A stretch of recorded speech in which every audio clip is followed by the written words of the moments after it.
But what we have down here in Australia and New Zealand, we're getting a lot of hardwood companies or companies dealing more dense timber. Our nature of timber down here is denser than average places around Europe and America, etc. So at the moment, the technology is always based around a high-speed steel knife, and then that will be coated. There's a coating on it, and traditionally most companies will use a PVD coating.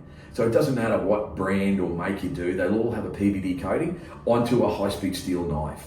Now, in softwood, that has proven itself to be quite a very good system, and that's even in the old generation block where it was brazed.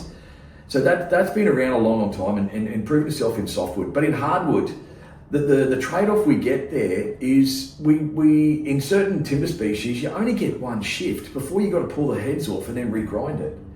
Now, the impact you have on the setup of the machine and then taking it back to the grinder, clean the head up, put it on the machine. If you don't have an automatic machine, you're now manually grinding them. It really alters and disrupts our the process within of maintaining the color block, etc. But in the hardwood sense, we've never had a choice other than to do that.